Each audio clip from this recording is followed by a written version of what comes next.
এই হচ্ছে রাস্তা, আর সামনে ওই ছোট্ট মানুষটা, বয়স্ক মানুষ, উনি হচ্ছেন আমাদের গাইড। ঠিক আছে,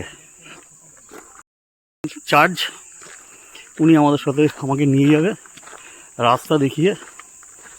সেই 91 সালে আমরা এসেছিলাম, 90 কি 91, ঠিক মানে আমার 4 বন্ধু এখানে গরুর গাড়ি করে এসেছিলাম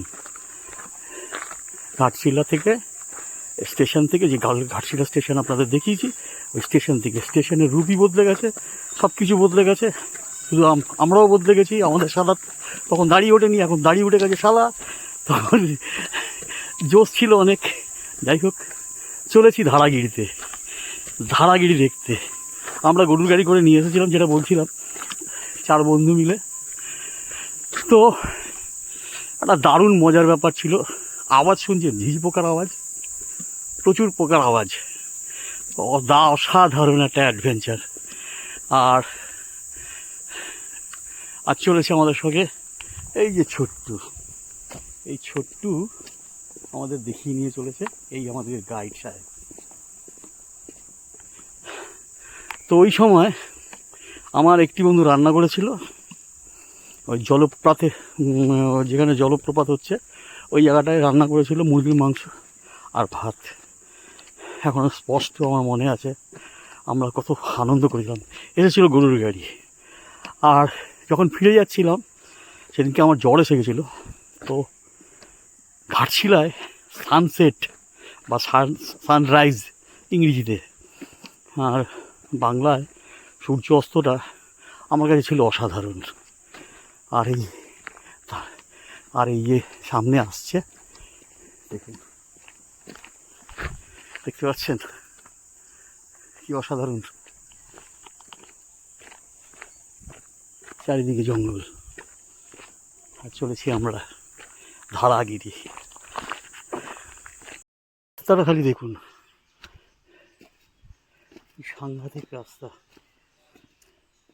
পরিবেশটা দেখুন।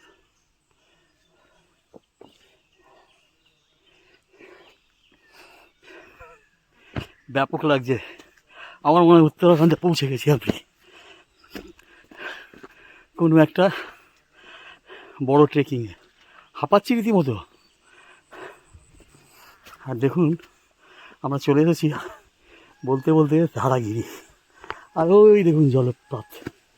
এইখানে কোথায় আমরা পিকনিক করেছিলাম, কোনো একটা পাথরের ফাঁকে আমরা মাটির হাঁড়িতে চাল, মুরগির মাংস, দেশি মুরগি সব নিয়ে এসেছিলাম।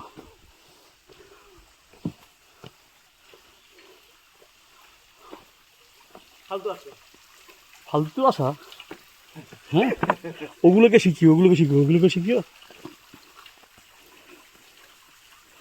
বর্ষাকাল ছাড়া জল থাকে না, ওপরে ওঠা যায়। ওপরে একটা এখানে আগে বাঁশ বাঁধা ছিল কোনো এক সময়, এইখানে আমরা কোথাও রান্না করেছিলাম। হ্যাঁ, এই জলপ্রপাত। আর এখানে একটা মন্দির আছে, ছোট্ট একটা মন্দির করেছে।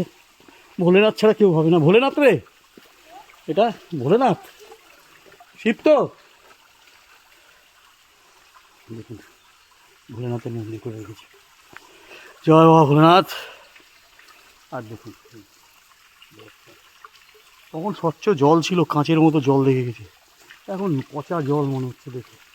যাই হোক, যা দেখেছি ব্যাপক মজা। বাই।